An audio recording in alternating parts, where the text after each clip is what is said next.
नमस्कार सभी को। इस वीडियो में हम पत्र लेखन के अंतर्गत अनौपचारिक पत्र के बारे में पढ़ेंगे। अनौपचारिक पत्र अर्थात इनफॉर्मल लेटर क्या होते हैं? अनौपचारिक पत्र उन लोगों को लिखे जाते हैं जिनसे हमारा व्यक्तिगत परिचय या संबंध होता है। अतः ऐसे पत्र पारिवारिक लोगों, मित्रों और संबंधियों को लिखे जाते हैं। अर्थात जो पत्र हम अपने माता पिता, चाचा चाची, अंकल आंटी, मित्रों या छोटे भाई बहन या बड़े भाई बहन इत्यादि को लिखते हैं, उन्हें अनौपचारिक पत्र के अंतर्गत रखा जाता है। अनौपचारिक पत्र को लिखते समय कुछ विशेष बातों का ध्यान रखना चाहिए। जैसे अनौपचारिक पत्र में कुछ महत्वपूर्ण बिंदु होते हैं, जैसे कि प्रेषक का पता और दिनांक। पत्र के आरंभ में बाईं ओर अर्थात लेफ्ट साइड में कोने में प्रेषक अर्थात पत्र लेखक जो पत्र लिख रहा है उसको अपना नाम तथा पता लिखना है और उसके नीचे दिनांक लिखना होता है। दूसरा बिंदु है संबोधन। दिनांक के ठीक नीचे पत्र पाने वाले व्यक्ति के लिए यथोचित संबोधन शब्द लिखा जाता है, अर्थात जिसे हम पत्र लिख रहे हैं उसके लिए हम क्या संबोधन शब्द प्रयोग करेंगे, उसे क्या कहकर हम संबोधित करेंगे। जैसे कि अपने से छोटों के लिए, यदि हम अपने से छोटे भाई बहन या किसी अन्य को पत्र लिख रहे हैं तो प्रिय या प्रियवर उसका नाम, जैसे प्रिय आकाश, प्रिय अनुज, प्रिय अनुजा या प्रिय भाई आकाश या प्रिय बहन सुनीता इत्यादि, इस तरह से हमें शुरू करना है। दूसरा है यदि हम अपने बराबर वालों को पत्र लिख रहे हों, जैसे किसी मित्र को या कज़न को, तो हमें क्या लिखना है? प्रिय मित्र सुनील या उसका प्रिय सुनील, इस तरह से भी हम लिख सकते हैं। तीसरा है अपनों से बड़ों के लिए। यदि हम अपने किसी बड़े अर्थात माता पिता या बड़े भाई बहन या किसी अन्य रिश्तेदार को पत्र लिख रहे हैं तो पूजनीय, पूज्य या आदरणीय इसके साथ जिसे भी हम पत्र लिख रहे हों, जैसे पूजनीय माता जी या पूजनीय पिताजी, आदरणीय चाचा जी या पूजनीय भाई साहब या बहन जी इत्यादि। संबोधन के पश्चात है अभिवादन, अर्थात जिसको हम पत्र लिख रहे हैं उसे हम किस प्रकार से अभिवादन करेंगे। संबोधन के अनुसार ही अभिवादन के लिए भी निम्नलिखित बातों का ध्यान रखना चाहिए। जैसे यदि हम अपने किसी छोटे को पत्र लिख रहे हैं तो शुभ आशीष, आशीर्वाद या चिरंजीवी रहो और प्रसन्न रहो इत्यादि, इनमें से कुछ लिखा जा सकता है। यदि हम अपने बराबर वालों को पत्र लिख रहे हैं तो नमस्कार या सादर नमस्कार इत्यादि, और यदि हम अपने बड़ों को पत्र लिख रहे हैं तो सादर प्रणाम, सादर नमस्ते या चरण स्पर्श इत्यादि।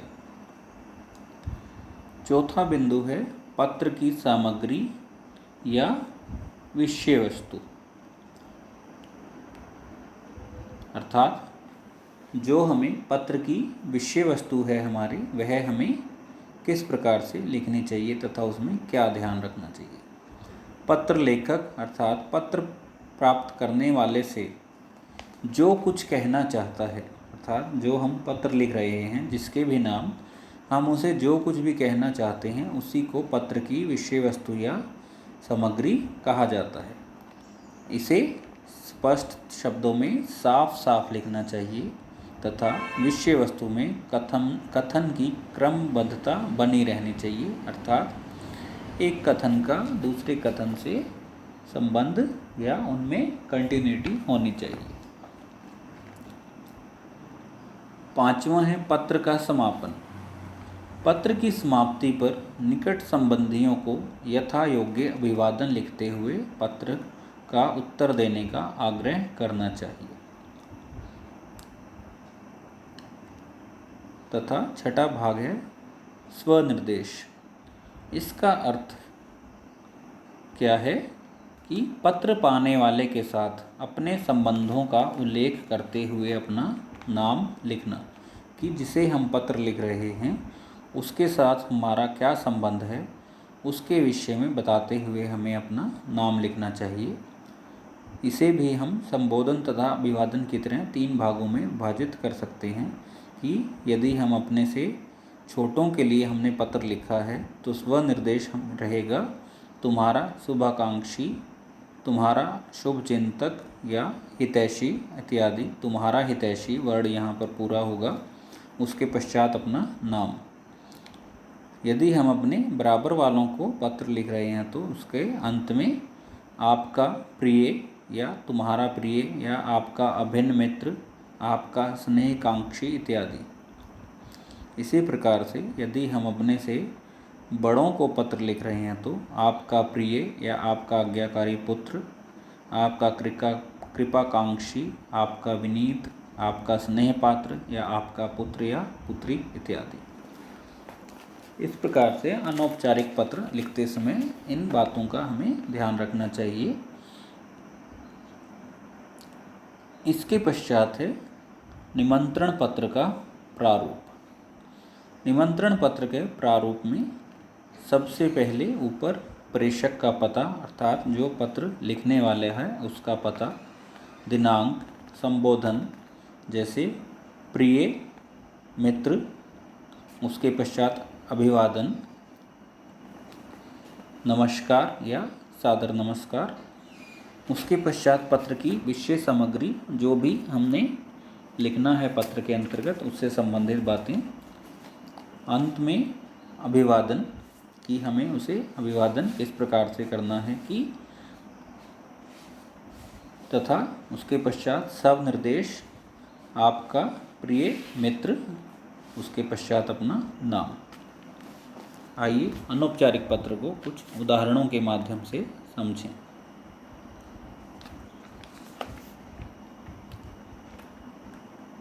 पहले है अपने जन्मदिन पर मित्र द्वारा भेजे गए उपहार के लिए धन्यवाद पत्र। अर्थात हमें अपने मित्र को पत्र लिखना है कि जो उसने हमें उपहार भेजा है जन्मदिन पर उसके लिए उसे धन्यवाद पत्र लिखना है। परीक्षा भवन, सबसे पहले अपना पता, परीक्षा भवन क ख ग नगर उत्तर प्रदेश, उसके पश्चात दिनांक। अब जिस प्रकार से यहाँ मित्र के लिए लिख रहे हैं तो मित्र हमारे बराबर का है अर्थात हमारी ही उम्र का है, तो उसके लिए संबोधन प्रिय सुरेश या प्रिय मित्र सुरेश, उसके पश्चात अभिवादन नमस्ते या नमस्कार इत्यादि। फिर विषय वस्तु, मित्र सुरेश, आश्चर्य है कि तुम्हें मेरा जन्मदिन भी याद है और मेरी रुचियों के प्रति तुम इतने सतर्क हो कि मेरी रुचि के अनुसार उपहार स्वरूप जो पुस्तक भेजी है उसके लिए बहुत बहुत धन्यवाद। दूसरा आश्चर्य है कि तुम्हें कैसे ज्ञात हुआ कि इस पुस्तक को पढ़ने के लिए मैं कितना प्रयासरत था। इस अमूल्य पुस्तक को सहज में ही पाकर मेरा तो खोलो द्वार एक ऐतिहासिक उपन्यास, मेरा मन कितना प्रफुल्लित हो उठा इसे शब्दों में व्यक्त नहीं कर सकता हूँ।